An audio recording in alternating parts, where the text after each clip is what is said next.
worst events in the history of the United States.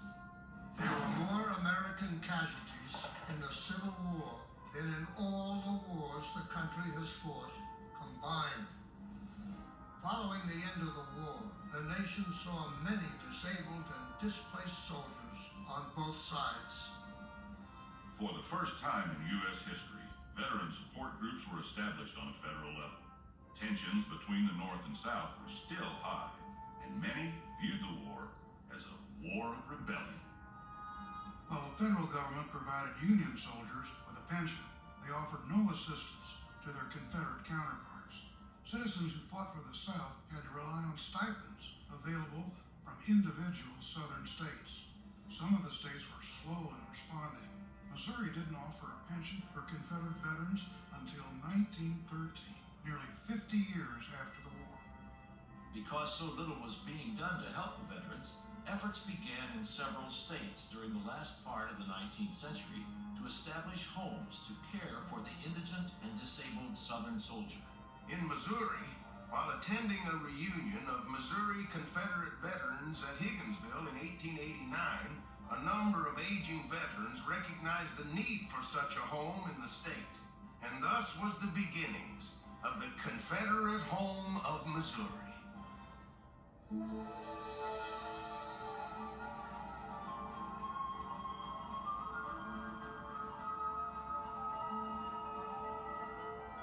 The Confederate Home Association was established, and in less than a year, had raised enough money from Confederate and Union sympathizers to purchase 365 acres of prime farmland just north of Higginsville, Missouri. This farm was purchased for the sum of $18,000 from Union sympathizer Grove Young. The newly formed ladies' organization, the Daughters of the Confederacy, helped raise funds for construction of dormitories and single-family dwellings. A 10-room house and 10 cottages were built, and on March 17, 1891, 24 years after the end of the Civil War, the Missouri Confederate Home was officially opened. A month later, Julius Bamberg, at age 76, was admitted to the home. He would be the first of more than 1,600 veterans and their wives, children, and widows who sought shelter at the home over the next 59 years. Admission to the home required at least 6 months of honorable service in the Confederate Army or Missouri State Guard.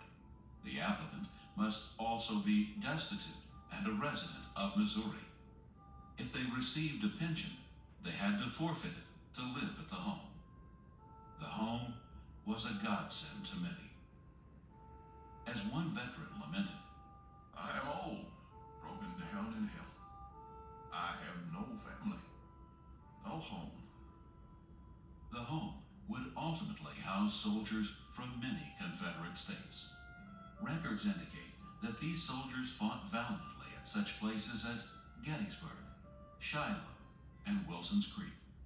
Veterans from the Missouri State Guard, the regular Confederate Army, and the Cherokee Brigade were present in the home. Unlike other Confederate homes, from its inception, Missouri's home provided not only for the Southern soldier, but also for his wife or widow and children under the age of 14.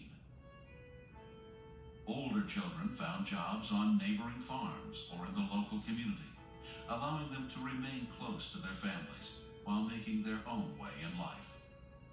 Living in a cottage enabled the veterans and their wives to live independently, but also have the home staff and resources available if special care was needed. Built on a relatively large 100 by 200 foot lot, each home consisted of 3 rooms and had both front and back porches. Backyard gardens provided the families with produce, while livestock shared with neighboring families provided milk, eggs, and meat. In all, 18 row houses would eventually line both sides of the main street and be known as Cottage Row. Through the fundraising efforts of the Daughters of the Confederacy, construction of the home's first major building, dubbed Old Main, was completed in 1893 for less than $30,000. The building's cornerstone contained a time capsule of various articles of interest and memorabilia. On June 8, 1893, hundreds of visitors and veterans came from far and wide to dedicate the building.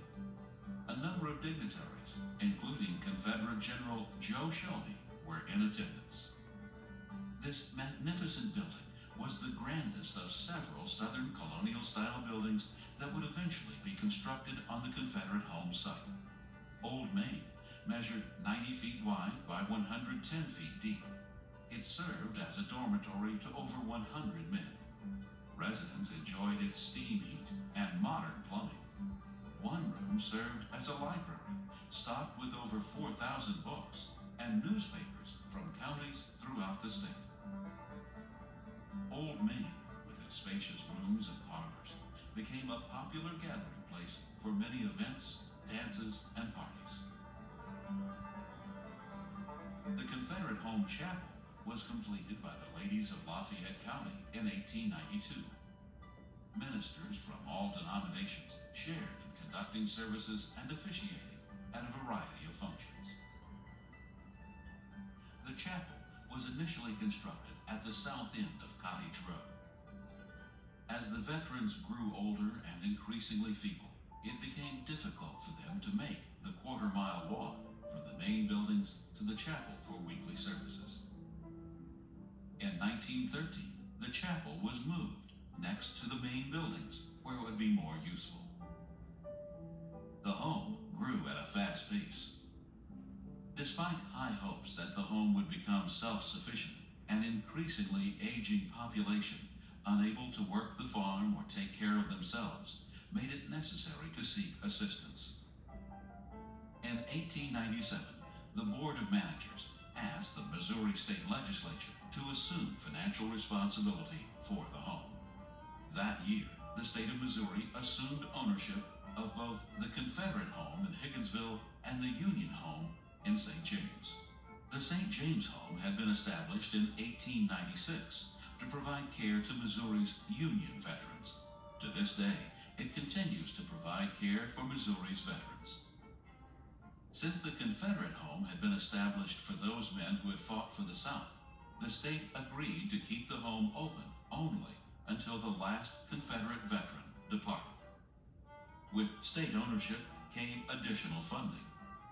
Soon, a hospital annex, an electric plant, a greenhouse, a commissary, more cottages, an administration building, additional barns and outbuildings were complete. Veterans and their families continued to arrive. At its height, the home and its properties consisted of over 30 buildings, a thriving farm operation, a full dairy, and various types of livestock including chickens, cows, mules, horses, sheep, and hogs. There were also dozens of acres of orchards and numerous vegetables in the fields and gardens. The home also had its own railroad platform stop for the Missouri Pacific Railroad, known as the Confederate Home Station. By 1914, the home reached capacity, with more than 300 veterans and their family members receiving care at a cost of approximately 42 cents per day per resident. The veterans continued to age. In a letter to his children in 1912, 76-year-old James Jackson wrote, I certainly have been blessed with health to be able to work 7 days a week from 5 o'clock morning to 6:30 to 7 eve, and often have to get up in the night and help lay out the dead. The old veterans are passing away fast, as the most of them are past 70. We have one man in the home who is 101 years old, and 2 others 92. The home continued to receive residents' applications for another 25 years. Ben Sparlin was admitted to the home in 1914 and died in October 1938 at the age of 110. He had the unquestioned distinction of being the oldest veteran to reside at the Confederate home, stating at one time that I'm almost as old as the state itself. The home had several prominent visitors throughout the years, including William Jennings Bryan and Harry S. Truman, as well as most Missouri governors and a number of senators. William Quantrill was an infamous Missouri guerrilla leader during the Civil War, and a number of his men lived at the home. Several are buried in the cemetery. The most famous of these men was Jim Cummins, who was also a member of the post-war James Gang. While at the Confederate home, he wrote a tell-all book about his experiences. By the time the state assumed ownership of the home in 1897, there were already 44 graves in the Confederate home cemetery. James R. Simpson was the first resident to die at the home, 4 months after the home opened, and as others followed, a 3-acre parcel was set aside for their final resting place.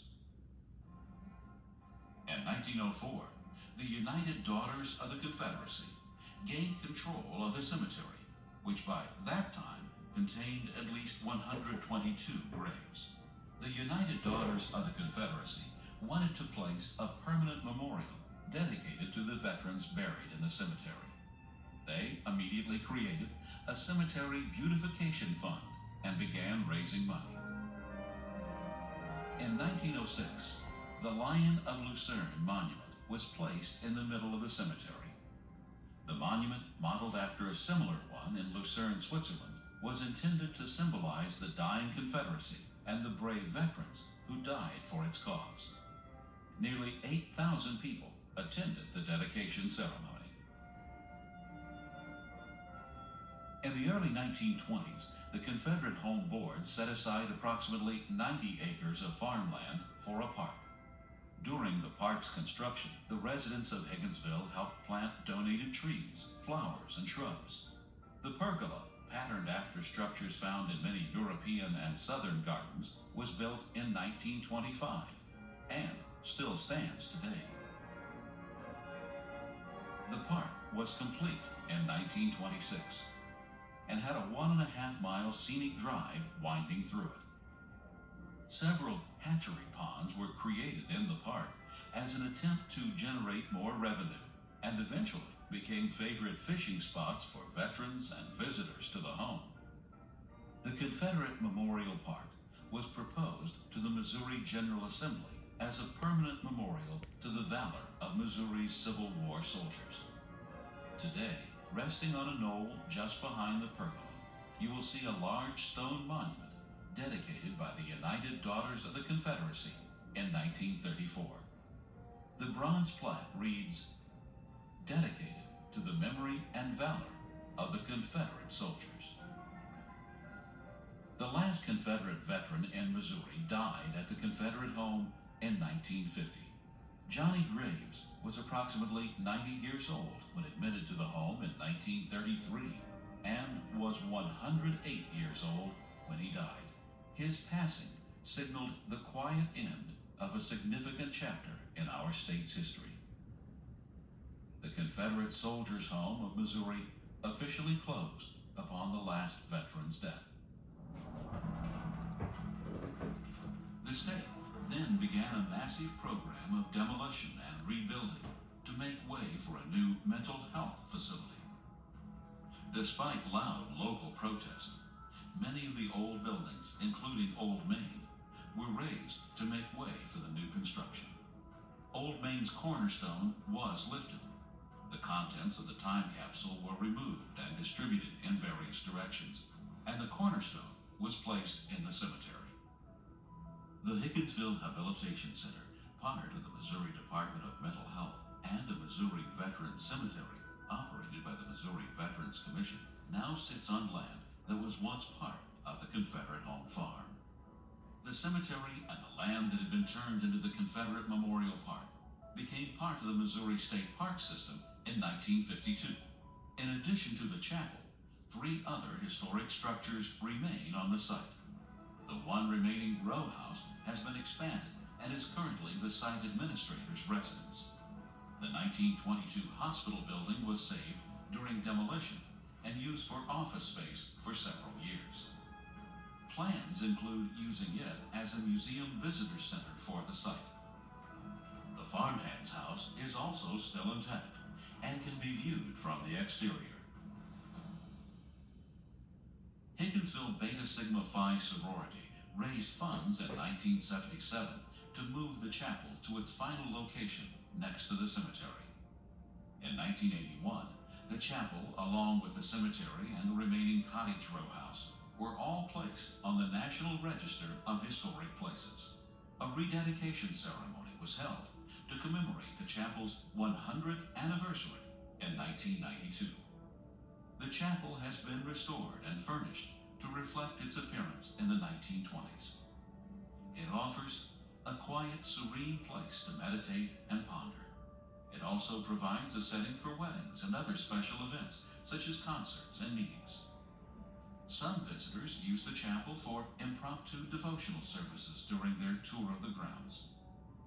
The only other surviving Confederate home chapel is located in Richmond, Virginia. Today, one child, approximately 110 women, and nearly 700 Confederate veterans rest here in the cemetery. The last burial occurred in 1992, when partial remains of William Quantrill were reinterred. This is one of his 3 final resting places, the other 2 being Kentucky and Ohio.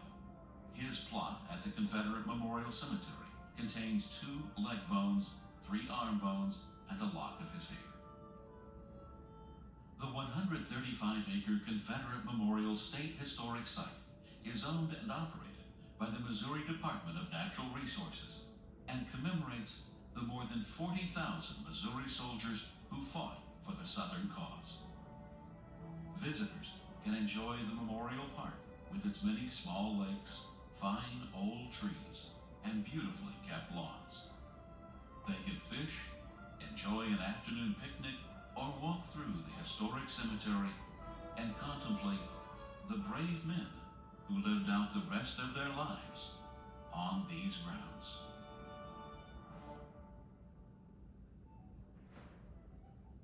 The war is departed, is buried forever. The flowers of love hide its terrible wave. The North and the South nevermore will dissever, and sectional hatred must mold in its grave. The stars and the stripes float from ocean to ocean, but furled and revered are the stripes and the bars. Yet none are more loyal, more true in devotion than Southerners now to the stripes and the stars. The blue and the gray, these are terms that are dying, as died the brave soldiers who manfully fell for the cause they believed in, their rigid forms lying blood-spattered and stricken by shot and by shell. And when in his kingdom the Father is calling the roll of his soldiers at final review, and answering voices like music are falling, not once will he ask, were they gray or of blue? I often go out to the mansion and passing, behold the old heroes who honor the gray, as on the verandas and groups they are massing to talk of old times at the close of the day. And Harry and I oft times sit and listen to tales of the days of a sorrowful time, but swift they are fading, like frost rime a-glisten. God calleth them fast to his beautiful clime.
Confederate.